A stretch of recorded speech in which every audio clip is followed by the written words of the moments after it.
Okay, good morning, boys and girls. My name is Mrs. Beaushirt, and I am going to be in for Mrs. Sanders while she is gone through November. So we are going to be reading the 6th chapter of 3rd Grade Angels. It was true. It was amazing, I said at dinner. You're just having one amazing day after another, said Mom. What was amazing, said Zippernose. Zippernose is my sister. She's behind me in 2nd grade. Other people call her Amy. She sneaked a pickle chip into my peanut butter and jelly sandwich on Saturday, so I'm not talking to her this week. Okay, said my dad, I'll ask. What was so amazing? Lots of stuff, I said. A lady's hat blew onto the playground and we went after it like sharks after a piece of meat. You're a piece of meat, said Zippernose. Mom, I yelled. Bubba, my baby brother, laughed and babbled something. It was the weirdest thing. Whenever I get mad, he laughs. My parents understand his babble, but I don't. We? Said my dad. Huh? I said. You said we went after it like sharks. You were one of the sharks? I'm a cat, said Zippernose. She hates it when I get all the attention.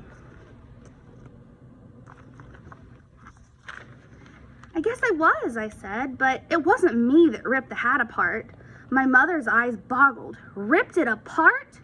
Good grief, what did the lady say? She called us little hoodlums. She got that right. And Mrs. Sims saw it all. Good. But I didn't rip it, I told them. There were too many hands in there. I couldn't even feel the hat. Accessory to the crime, said Dad. You were all equally guilty. My dad's a lawyer. I stabbed a green bean. That's what Mrs. Sims said. Even the kids who were just watching were guilty. Dad nodded. I like this teacher. I'm a cat, said Zippernose. I saw her reaching for the mashed potato spoon. I got there first. I dumped a spoonful on my plate. She reached for the spoon. I put it on the other side of the table. She screeched a bloody murder. Mom, he always has to be first. He saw me reaching for the spoon and grabbed it. Give her the spoon, said Dad.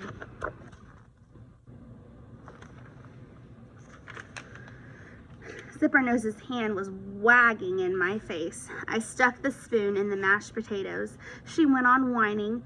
He just did it to make me mad. He doesn't even like mashed potatoes. I ignored her. Mrs. Sims was really mad, I said. She told us we were disgraceful. She said maybe nobody will even get the halo this year. And you know what she said to Joey Peterson? The new kid who's not afraid of anybody, said Mom. Yeah, him. He laughed when she called us sharks. And know what she said? What? Said Zippernose. I didn't answer. What? Said Dad. She said, button it, Peterson. Dad grinned. I like this teacher. As I said before, I do a lot of talking in the tub to my mom. As for thinking, I do that in bed. And that's what I was doing. Thinking about dinner and hearing Zippernose's words over and over. He always has to be first. It really bugged me because it's bad enough I have to hear her voice all day long in the house, but now I was hearing it in my own dark and private bed with the door shut and the lights out. It was like she shrunk herself and crawled into my ear, and now she was holding a megaphone and shouting across my brain, he always has to be first. He always has to be first. There was another reason why it bugged me. She was right. I could never say it to anybody. I couldn't even say it to my mother from under the suds in the tub. In fact, until this night, I don't even think I had ever said it even to myself. But as soon as she said it at the dinner table, I knew it was true. And it was about everything, not just mashed potato spoons. When us kids have races, I almost always have to win. If I don't, I feel bad. I mean, really bad. When we do art or writing in school, I'm always the neatest. The other kids come to my desk to see my stuff. My lines are straight, my letters are perfect. Even in 1st grade, I never colored outside the lines. Last year, my teacher said, George, you may be the neatest student I've ever had. I almost never spell a word wrong. If I do, it bugs me for days.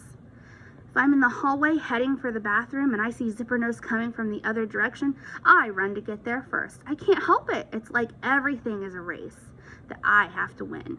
And now, that's how I feel about getting a halo. I want to be first. I have to be first.